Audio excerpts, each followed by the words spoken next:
Hi, everyone. Welcome to the Next Gen Healthcare Marketing webinar. Thank you for being here.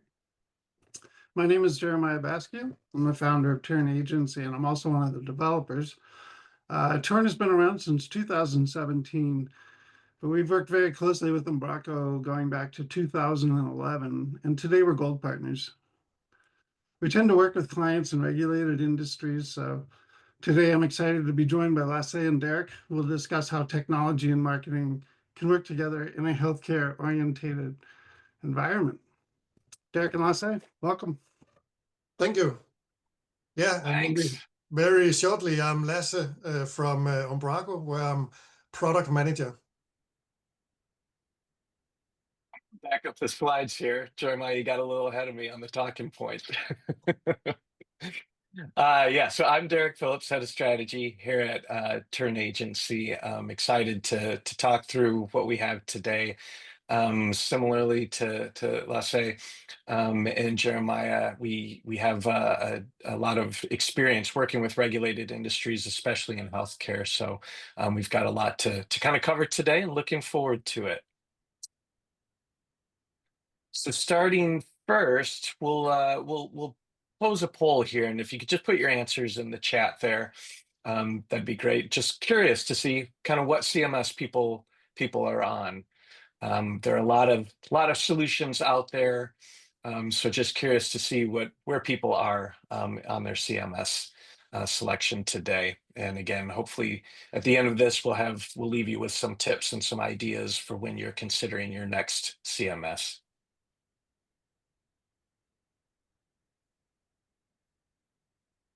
So a little about Turn Agency. We are US based with distributed teams throughout the United States and Costa Rica.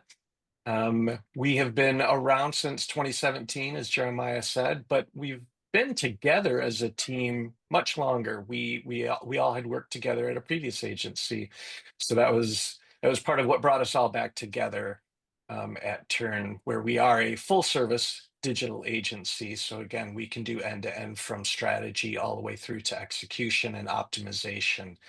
And the fact that we're multidisciplinary means that we can just get to better solutions faster for our clients. So there's no handoff between our teams. We work together to come up with solutions that we know will actually be actionable. We do have a deep focus on regulated industries, again, with healthcare, gaming, government, financial services, but we work with a lot of organizations. And for this session today, we do have a focus on healthcare marketing teams, but we're going to cover some topics that would be relevant to anybody who has technical and non-technical users within their organization and are looking to upgrade or change their CMS. Lasse, you want to talk a little bit about Umbraco? Yeah, so I see we have the same map here, but we are based out of Denmark, where our HQ is located. We are around 150 employees, but we also now have an office in US, in Charlotte, North Carolina, and a development office in Vietnam. And then we have a work from anywhere policy, meaning that we have developers sitting all around the world, including Australia, like you see it on the map.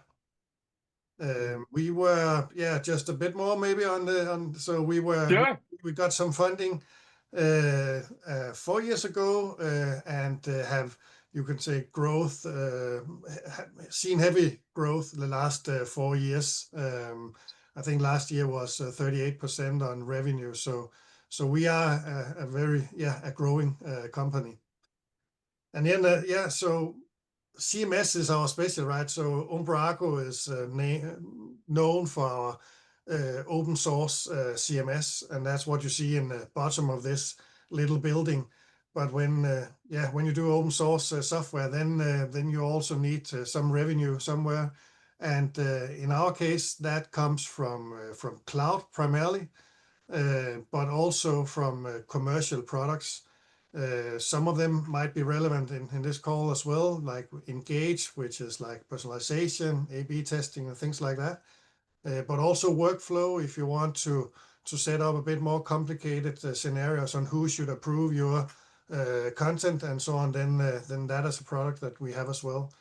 And commerce, maybe not as relevant right now, but if you want to build up a shop, then we have a commerce product. And then additional products next to that. But as you see on top, then we rely heavily on integration partners like a turn agency, right? That knows the clients, the domains, and can use and utilize Umbraco in their solutions. So yeah, it's open source, and actually we celebrated 20 years this year as an open source product. Derek, you were there during last I week, was. where there was quite an amazing party around that. It's like an MIT license, meaning you can do more or less whatever you want with it, clone it, fix it. You can also collaborate, which of course we embrace quite a lot, and also have quite a huge community around our products.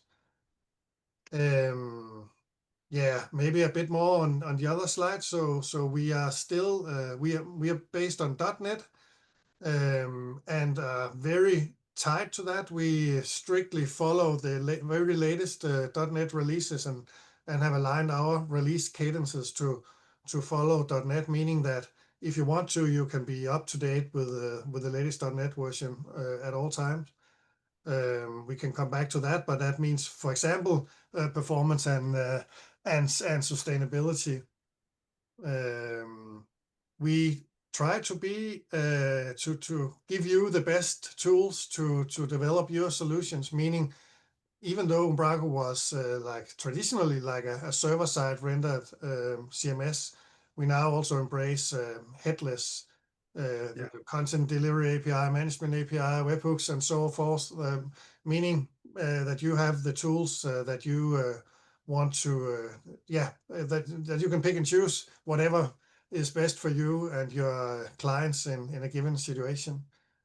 Then flexibility is a key thing. We design very much with that on our mind. Great. So we'll get into kind of the core of the presentation here. Now that you know a little bit about Turn and Umbraco as organizations here, and while this should seem obvious that your CMS should enable you and not be a barrier, we find often that that's not the case. That our clients are sometimes kind of tied up with their CMS for a variety of reasons that we'll touch on in a minute here. But the real takeaway from this is to help you kind of have some criteria for evaluating and then selecting a CMS and a CMS implementation partner for your next content management system. So I wanted to start with a scenario, and this is a scenario that we actually encountered with a client. That they wanted to create a patient-focused content hub. And the real objective for this was they wanted to establish realistic expectations after procedures. They wanted to really have a library of content and be able to frequently update that content so that it became a real resource for patients and really help to establish this client as a good partner and a good kind of location for getting accurate, invaluable, healthcare information. The marketing team had created an integrated content calendar, and they'd had their first round of articles reviewed, approved, and they were ready to publish. So it seems like they were ready to go.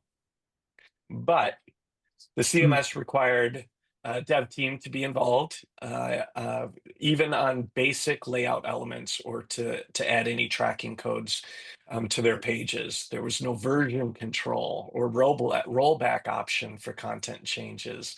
So their updates felt risky. And I think anybody who's worked in any regulated industry, but particularly healthcare, risk is something we try to mitigate it at all stops.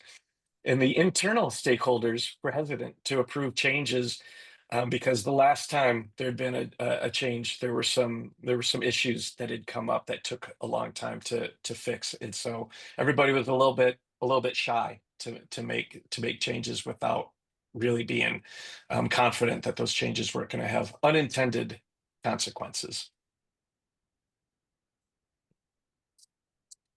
So all that said, your CMS selection really is a strategic choice. It's a strategic opportunity, not just a technical a choice. And I think traditionally we had often seen that the tech teams were leading the search for a CMS and making that final decision. And that, depending on how your organization is set up, that may still be the case, and that's entirely an appropriate approach. But we have other stakeholders who are involved and have reliability on those CMS, those content management systems. So the ability to have quick access and to have a tool that will enable your team to meet their marketing goals is important, and it ensures that you're going to be able to take advantage of those strategic opportunities when they present themselves in partnership with your technical teams. And so what Lasse and I are going to do is kind of walk through what are the marketing needs of a team and what are the technical needs of a team, so that you can walk away with this with a good set of criteria for evaluating that CMS.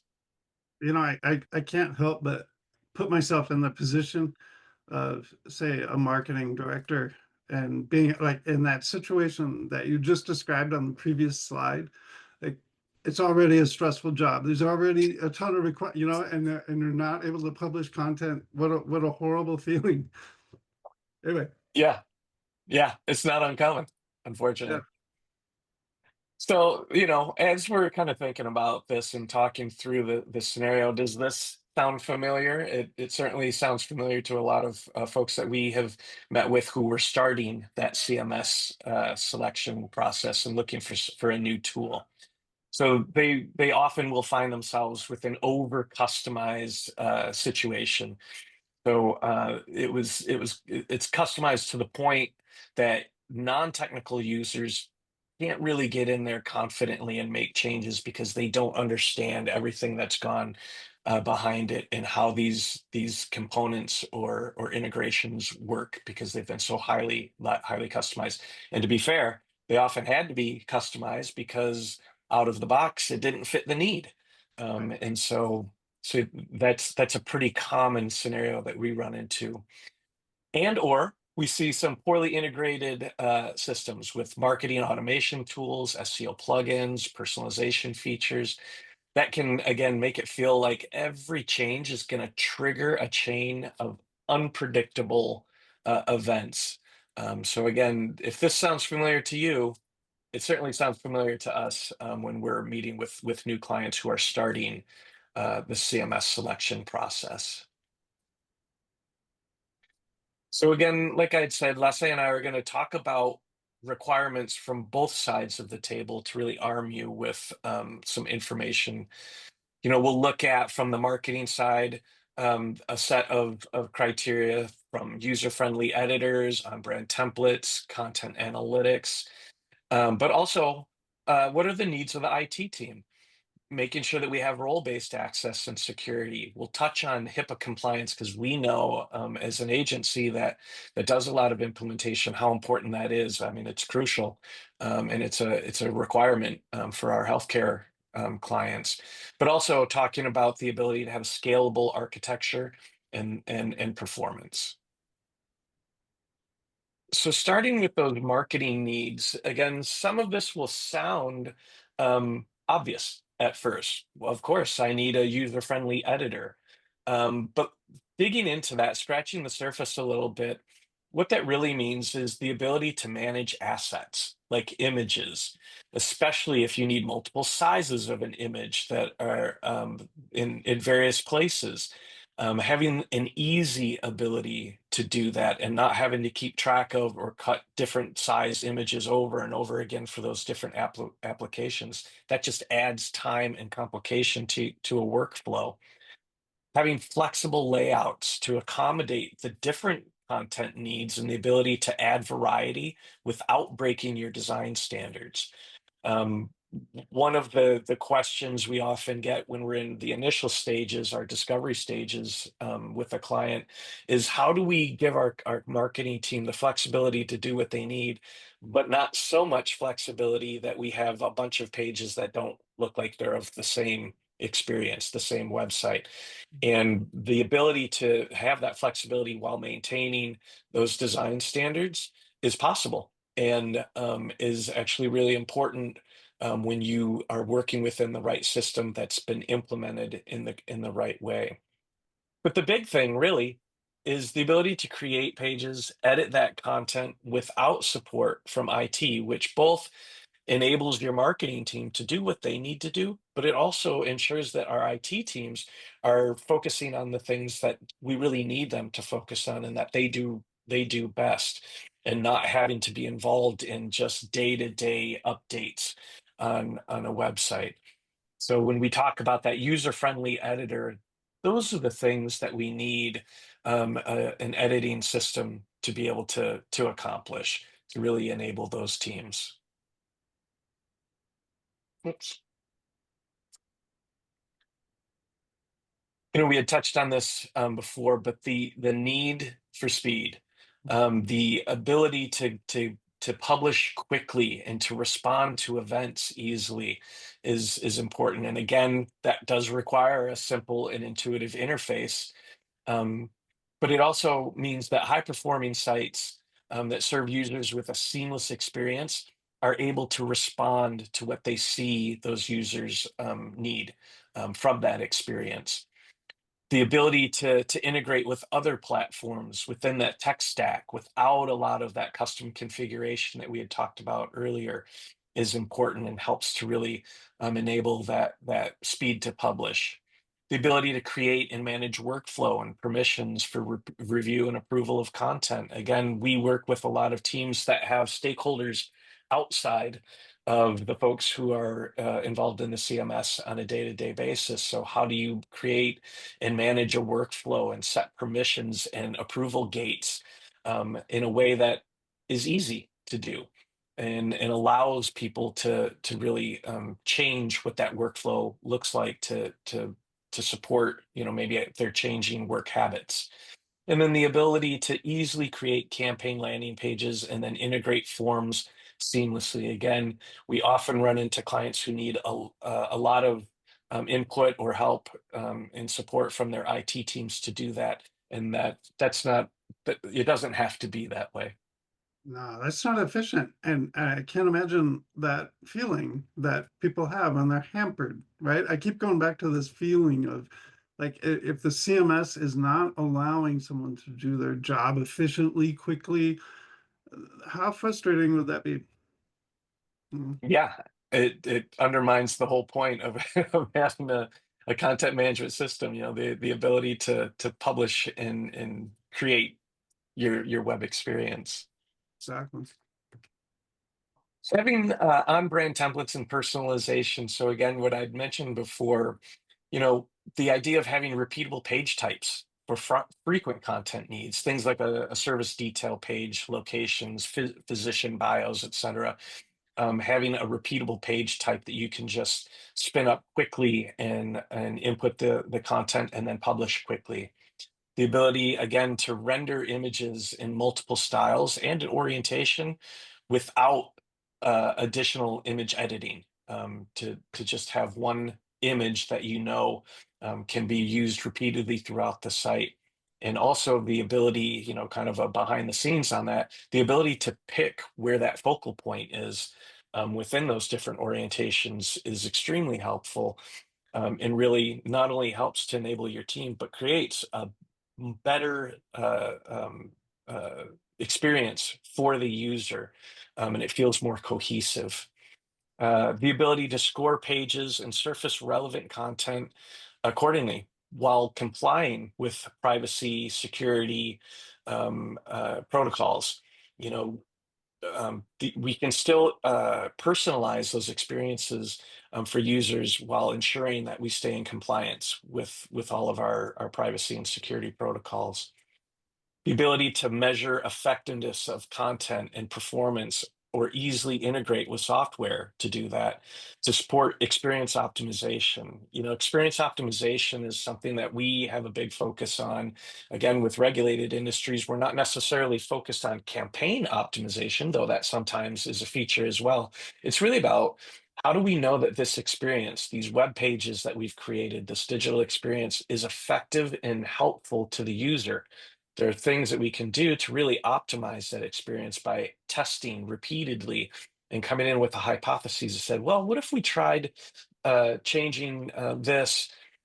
We can test it and see which performs better, so that we're continually creating an effective experience for those patients and their caregivers. And then finally, search capability.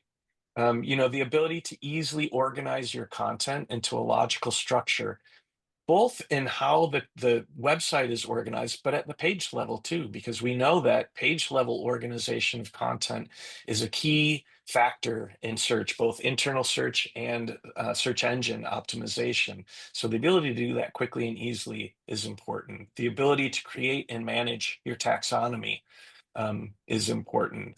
To be able to weigh content for sorting, and features like semantic search, strong filters, intuitive interface design. These are all things that factor into creating a really effective and usable search experience.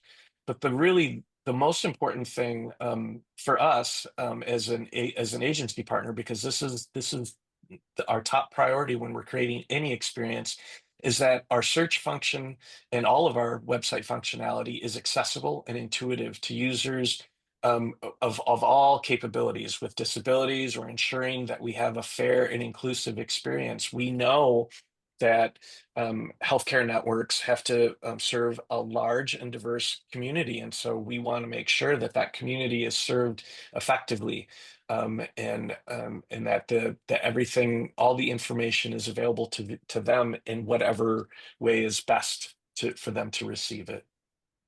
Mm. And then the last piece here is really content analytics. And, I talked about optimization. Well, we have to understand how things are performing to be able to optimize them. So, A/B testing capability to test content, and then having goal tracking, filters, and dashboards. But really, it's more about having full control of your data with server-side tracking, safe and secure first-party storage. These are all in alignment with a lot of compliance requirements that we encounter as an implementation partner and as a strategic partner, knowing that there are very strict requirements around data, and how we can gather that data and then apply it to create not only a personalized experience, but also just to overall optimize the experience for our users. So these are all things to kind of keep in mind as we're looking at a new CMS, and making some decisions around what we're looking for. Yeah, and from our side, we just try to build the best possible, you could say, toolbox to you, where you can use it out of the box as it is, but also change whatever your client need. For example, we have a role-based access, and out of the box we come out with like 5 user groups, but they can easily be changed, and you can control what areas of the CMS you want to give access to for a specific user group. In general, we also try to embrace that we are open source, meaning that we have quite a huge community around us. So what you see here on this slide is one of our community teams, the security and privacy community team, where some very smart people around this topic, very into the latest security things. They help us shape the product, but also in case we see issues, then how to best solve them and handle them. I think that we try to get the best out of, you could say, that we are a commercial company that actually have some responsibility to this product, while we also have the many eyes principles on it with the open source community, meaning that, well, if we do a mistake in our code, then we are pretty sure it will be discovered by by some of the smart people in the community. So yeah, I see that a bit like best of both worlds in the way we are now. And then yeah, so maybe that's it, and we should go to the next slide. So we it's not that we have any like HIPAA certification or anything like that, so we cannot say anything on that topic, but we do whatever we need to do to make it possible for you to make compliant solutions.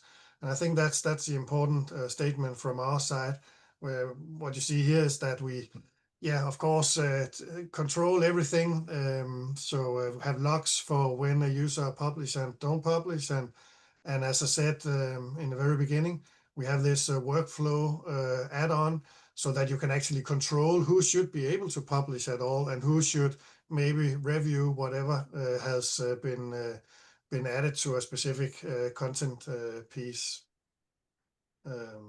Yeah, maybe next one. Last thing, I'm going to go back to a previous point that you made early on, in that you say like I'm paraphrasing, but you said the mission is to give a toolbox, right? And a good toolbox at that. When we first started Turn Agency back 2017, an official agency, we had multiple CMS that we were all fluent in, and we used multiple different CMS for different solutions. But what happened is, over time, we just found that Umbraco enabled us, and it enabled us to then enable our clients to get what they need. And it didn't, the phrase, well, that'd be hard to do in Umbraco, never really comes up, because it is a really powerful and robust toolbox. It's so flexible. It just really, really suits our workflow internally. It allows us to do our job really well. And then the second point I want to make too is, you mentioned, Umbraco's not HIPAA compliant, and that's true with just about anything out there, right? Like, Umbraco is a tool. .NET is a language. JavaScript is, JavaScript is what it is. But none of these things are HIPAA compliant, right? But they're used to build a HIPAA compliant solution. And it all comes down to the implementation. Yeah. And that's why I think it's really important to partner with a firm. If HIPAA compliance is important to your organization, or accessibility compliance, or WCAG, whatever the regulatory compliance is, I think it's an important step for that procurement process to consider the experience of the agency and the partner that they're considering. So, do they have experience with HIPAA? It's important because those agencies and those firms know the landscape, and they know how to navigate those regulatory compliance standards, right? So I just wanted to point that out. Yeah, and I couldn't agree more, and that's also why we rely so much on agencies like you, who has like competences within a specific field. And just to stretch, yeah, we really try to embrace developers as well, right? So that they have the best toolbox. But the other focus point we have is very much this friendliness. I think Yeah. you probably heard it during last week, right? That word is mentioned quite often, and in the beginning it was primarily because of the UX, because we really tried to have the UX editor friendly. But it's also the whole community around it, and things we do, and we actually do use it like a design criteria, right? So we ask each other, was that a friendly implementation you did there, or could it be even more friendly? So hopefully that helps us stay up to date with a very editor friendly UI as well. Love it. Yeah, so again, more on the toolbox, you could say, right? Then you can extend Umbraco in quite a lot of ways. Here to the right, we showed like the marketplace. I think we have close to 500 packages in our marketplace, including like CRM integrations and search providers. You can see we've now got a new artificial intelligence category because quite a lot of cool packages on that topic. So that's one way to go if you want to extend Umbraco. That is to like install a package from the marketplace. But we also invested quite a lot in APIs so that we have APIs for everything more or less, like a management API, so that you could control things from the outside if you don't want to go through the UI. But also if you want to work headless, then we have content delivery APIs as well. But in the back end, we have what we call composers, so that you can easily opt in and add additional functionality there. And then latest in our front end that we rebuilt a couple of years back, we've gone with like an extension first strategy, meaning that we have implemented everything in a way that you could do as well. So you can, the sections you see in the Umbraco back office could be something that you develop as well. You could remove our sections and create your own, meaning that it's also very extendable from like a front end perspective. And then lastly, I think, Derek, you probably saw it during Code Garden. We announced a new product called Umbraco Compose, where we also want to like embrace this composability that we see an increasing demand for. But more on that another day. But just to let you know that we try to keep our eyes open and be the best toolbox you could wish for. And then, just wanted to touch a bit on architecture and performance. And I think I said in the very beginning that we are very tied to .NET and follow their release cadence. So, for example, what you see in the bottom is that we released our version 15 2 days after the latest .NET version. And we were lucky to be on the .NET conference showcasing our implementation of hybrid cache, actually with a preview of hybrid cache in .NET at that time, but something that really you could sort of adds opportunities for you developers to, if you have sites that, I mean, have bunch of content nodes and so on, then you maybe want to use additional cache and so that you don't have to load them in every time you boot the CMS or whatever, right? So quite a bunch of opportunities there. And what I've showed on the top is that when we went from the old .NET framework to the .NET Core, we saw an improvement at around 50%. And then for every additional .NET version we've seen from after that period has more or less given something similar, right? So we really see like a huge performance boost in our solution, much of it because of .NET.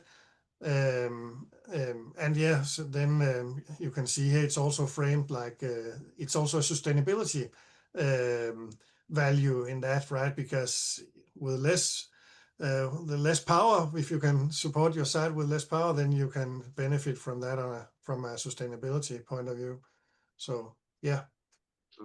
That was something from last week when I was in Denmark for the Code Garden event that I was pleasantly surprised to see how often sustainability came up, and not just as a talking point, but people talking about actual solutions and actual kind of approaches to lower energy usage. It was as a non-developer, I was lost on occasion, but it was still fascinating to hear people talking about it.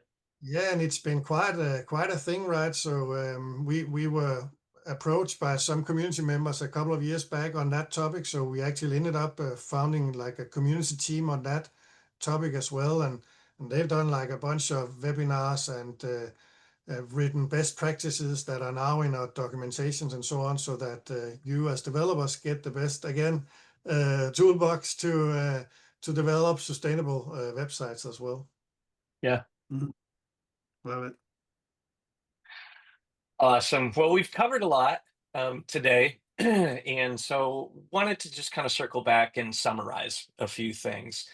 And really, it is about enabling and empowering our content teams with a system that's flexible, that's scalable, that's secure. And so putting together kind of a feature checklist and summarizing what that looks like, easy content editing, and again, that does speak to speed to publish as well.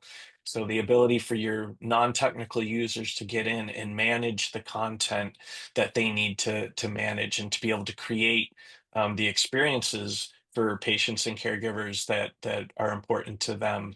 Obviously, compliance and security is extremely important, and so ensuring that you have a system that can be implemented in a way to meet all of those compliance and security protocols is super important.